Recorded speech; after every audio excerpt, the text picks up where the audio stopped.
சென்னை புத்தக கண்காட்சி. வருஷம் வருஷம் குலதெய்வ கோயிலுக்கு போகிறோனோ இல்லையோ, புத்தக கண்காட்சியை போய் எட்டி பார்த்துட்டு வந்துடுவேன். கை நிறையா பணம் நிறைய செலவழித்து நிறைய புத்தகங்கள் வாங்கிட்டு வந்துடுவேன். இந்த தடவை போகிறதுக்கு கையில் இருப்பு கம்மியாக இருந்த ஒரு காரணத்தினால போகலாமா வேண்டாமா அப்படின்னு ஒரே ஒரு யோசனை. சரி, போய் எட்டி தான் பார்த்துட்டு வந்துடுமே அப்படின்னு சொல்லிட்டு கிளம்பி போனேன். வழக்கம் போல் பயங்கர ரஷ்ஷு. 4-5 நுழைவாயில்.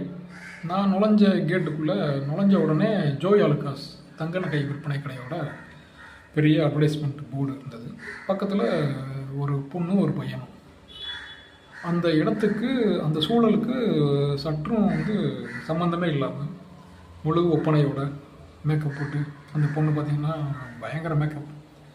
ஒரு நகை கடைக்குள்ளே நம்ம நுழைஞ்ச உடனே எப்படி நம்மளை வரவேற்பாங்க அந்த மாதிரி. அந்த இடத்துக்கு கொஞ்சம் கூட விட்டாதான் அந்த பையனும் பொண்ணும் கம்பெனியிலேருந்து அனுப்பியிருப்பாங்கன்னு நினைக்கிறேன்.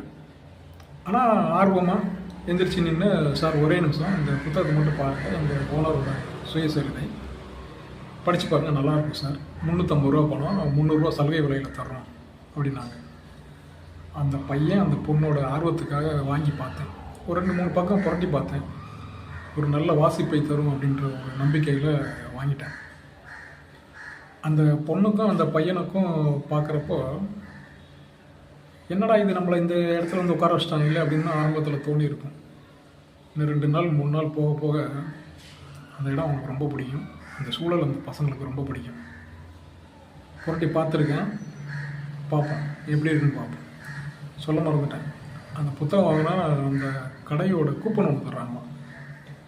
அதாவது இந்தியாவில் இருக்கிற எந்த ஜோய் ஆலுக்காஸ்லையும் போய் நகை வாங்கினோம்னா செய்கூலி சேதாரத்தில் 25% டிஸ்கவுண்ட் தர்றோம் அப்படின்னு சொல்லிட்டு கொடுத்தாங்க. எனக்கு இப்போதைக்கு தேவைப்படாது, யார் ஆர்வமாக கேட்குறாங்களோ அவங்களுக்கு இன்னொன்று சேர்த்து கொடுத்துருங்க அப்படின்னு சொல்லிட்டு அவங்க கையில் திருப்பி கொடுத்துட்டு தங்க மகன் அந்த புத்தகத்தை மட்டும் முதல் பொனியாக வாங்கிட்டு வந்துட்டேன்.